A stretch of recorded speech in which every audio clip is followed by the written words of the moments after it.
I've built hundreds of ad campaigns over the past 5 years, and that means I've gotten many, many lessons on what works and what doesn't, and how you can use this to scale up a practice. I've worked on accounts helping therapists get their first client in private practice, as well as accounts to help clinicians scale up a group practice to $10 million per year. Everything is actually really simple and very similar on the essence of what it takes to scale up these campaigns. And so today I'm going to walk you through it. We're going to be going through the core principles that I'm always using whenever I'm building out new campaigns for therapists or trying to fix a campaign that's not working to the level that we want it. So with that, let's jump into it. So Google Ads, if you haven't heard of them, this is one of the primary ways that therapists get new clients for their practice. Beyond relationships and word of mouth, it's Google. Okay. And you can pay money to Google to get you new clients. Really, really amazing if everything works out. But there's some fundamental principles about how we do it to help clinicians scale up to 7 figures or beyond that I'm going to walk you through. The first thing, the most important thing, and I think one of the most important things in business is understanding how economics work. Okay, I'm always thinking about math and numbers within an advertising account. The reason is we're spending money. I really want to know, are we making more money than we spend? That is the simple equation that we're trying to look at in order to build an account that can scale up a group practice. Now, what is the fundamental equation to growing a business? Stay with me here. Lifetime gross profit to CAC. Cost per acquisition. So this is lifetime gross profit, and this is cost per acquisition.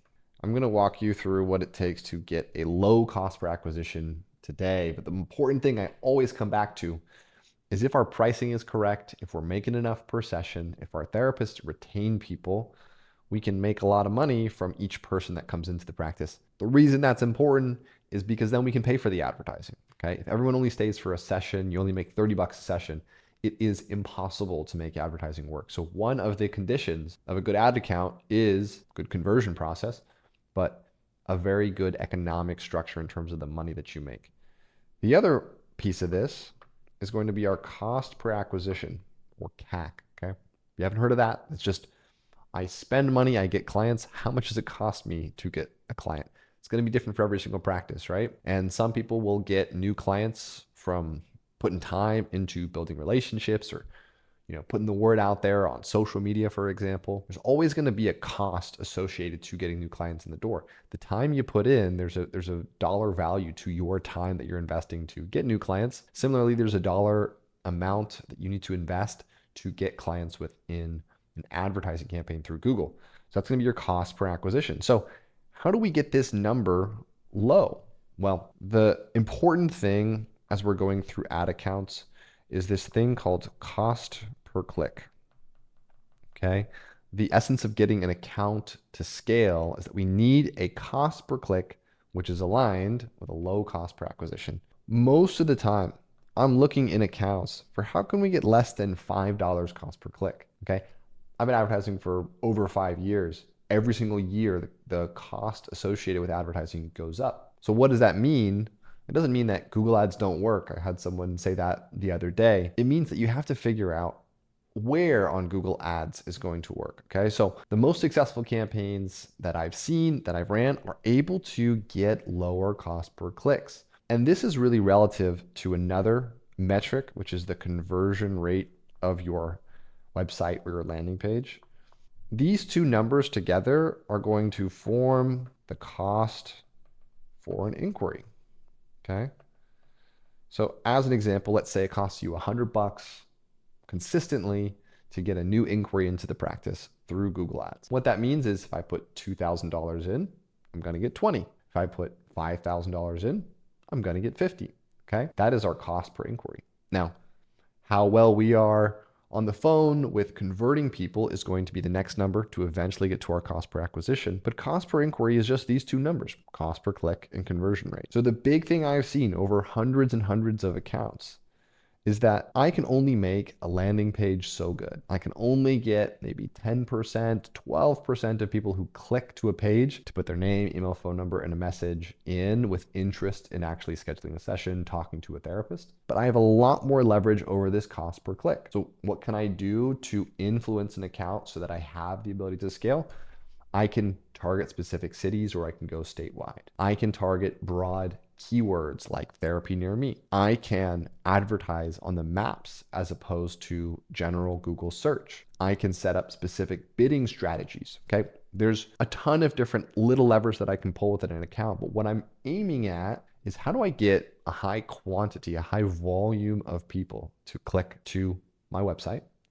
How do I not spend so much that it's impossible for me to be profitable on the back end? Okay. And that usually means that I'm not doing crazy fancy things within the account. I'm focusing on quality clicks, but a volume of them at a price that's reasonable for the goals and targets of the account. So that's the real big thing in here in economics is if we can get an inquiry for less than $100, ideally if we can get it for $75 or $50, and then we have a really dialed in process, we're going to be able to get new clients for 150, 200, $300. And as long as our business model supports it, we're going to be very profitable on the back end, which means we can keep putting money in and grow very, very predictably through paid advertising. Okay, now the second thing I'm really thinking through within ad campaigns is specialization or the niche that we're targeting.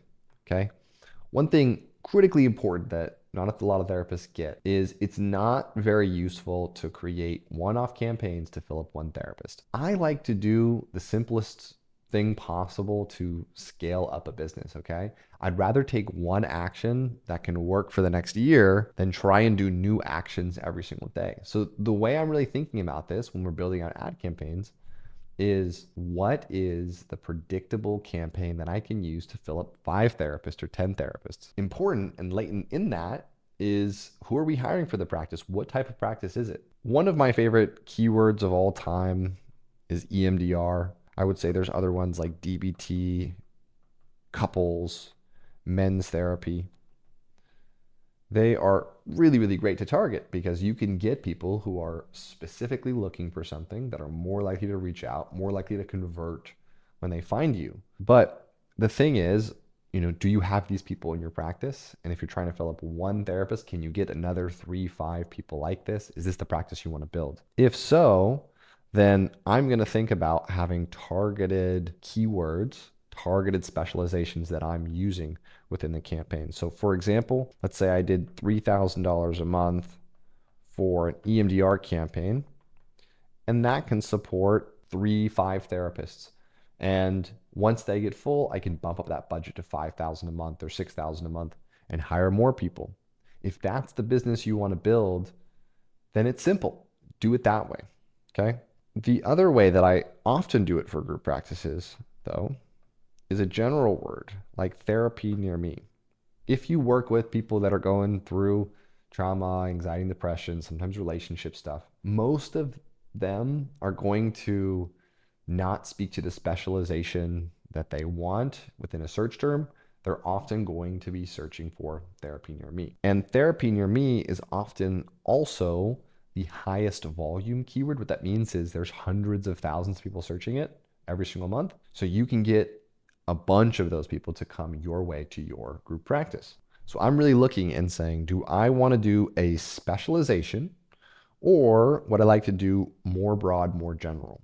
A lot of times I'll do a combination, but most of the account, I want to point towards a specific direction. That's going to inform not just the Google Ads, but the business building. Okay. This becomes a predictable system that I say, hey, I want people that are searching for men's therapy, and I'm going to hire people that work with men. And then I'm going to hire another person, and then another person, and another person. And I'm going to make sure that the margin works in the business, that I can get to 5 therapists without changing much. Okay. That's one of the secrets to building a business at scale is repeating successful actions. It's the same thing within an advertising account. I like to keep it simple, keep it smart economically, and use it as a tool to inform the hiring I'm doing in the practice as well. All right, now what's arguably the most important thing beyond the cost per click is going to be sales. How well can you take somebody who barely knows about you and get them to convert, schedule their first intake session, show up, do the paperwork they need to do, and start a really wonderful process? Okay. The biggest group practices that I've worked with have this thing dialed in like crazy. The reason is the difference between a 15% conversion rate of the inquiries into your practice and a 30% conversion rate is a doubling of your business. Okay. It's not worthwhile to just throw somebody in here who's not trained on a process to not give support to people. Okay. If you're under 5 therapists in the practice, a lot of times I recommend you just do it yourself because you're the most knowledgeable. People may or may not know you if they're coming from advertising and they see your face, but you're the most likely to convert people. Okay. And this is a big, big lever that matters. So, what are the key principles of having a good sales process or intake coordinator? Well, one is called speed to lead. Okay. Sometimes people pick up the phone and just call you. And if you can answer, you can have the conversation with them. So much of bad results in advertising often come from people that are interested that reach out that don't hear from the business that they reached out to for 2 days, 3 days. By that time, they've already moved on to someone else. Okay. So speed to lead, just talking to people faster is better. And then having a sales process. Okay. And the essence of this is pretty simple. How do we connect with people? How do we show them that we understand what they're going through?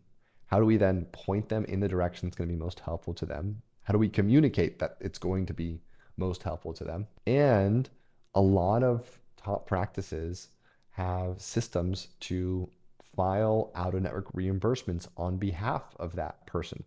Okay. And so there's a whole lot of intricacies you can run in a sales process. The best way to do it is just do it yourself till you really nail down the process. But how we speak to people on the phone, how quickly do we speak to them on the phone, can double, triple, quadruple the rate of success of an advertising campaign, right? So it's not in the ad account, but great communicators can have people that just barely filled out a form on a website, aren't really familiar with the practice, and they can meet that person where they're at and get them into the practice, right? Which is ultimately the goal when we're marketing and selling and trying to acquire new clients. So we're trying to nail the scheduling process. We're trying to be amazing at this. We're going to track our data here because, again, if you double the conversion rate based on having a really, really great sales process, you cut in half the cost of a new client, right? So the difference in economics, if it costs you $150 to get a new client versus $300, are huge. All right, now let me sum it up. Let's say our goal is to get to $1 million a year per year in group practice with Google Ads. Step one, I want to be able to get, let's call it cheap leads. And really what I mean is a target cost per acquisition. Okay. I'm going to give you $300 as a good target. If you can get below that, you have a really good ad campaign, right? But it can be tough to get below that, especially if you are running the campaigns yourself. You don't have an expert running it. Okay. Step two, and specifically as I'm building out the campaign, this is important, is decide my specialization. Okay.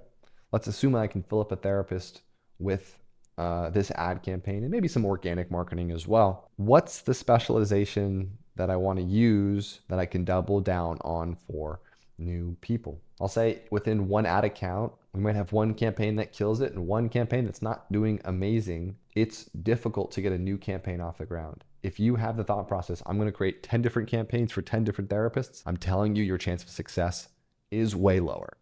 So stick to one, maybe two, maybe three different campaigns that might be segmented out by, hey, different city that I'm targeting, or hey, different specializations. But what are going to be the core levers to grow your practice. It's going to be general or specialized or a combination of both and a budget that coincides with that. Okay. Step 3 is great sales plus great tracking. When we're actually going about scaling up a campaign, we want to be consistent in terms of reaching out to new inquiries, getting them scheduled. And if things are working, we spend more money to double our results. And that means we have to double the conversations we have. We have to stay consistent with our speed to lead, even when twice as many people are reaching out. And that's the core of this, is getting your numbers correct at a small scale and then increasing the scale and trying to get the numbers similar there. You have a much more forgiving circumstance if you make a lot of money for each new client that comes into the practice, and you have amazing clinicians that keep people a long time. All right, so that's the important part of scaling to $1 million per year with Google Ads. If you like that, I have a full step-by-step plan to getting to 7 figures. It's going to be linked down below, so you can watch that next.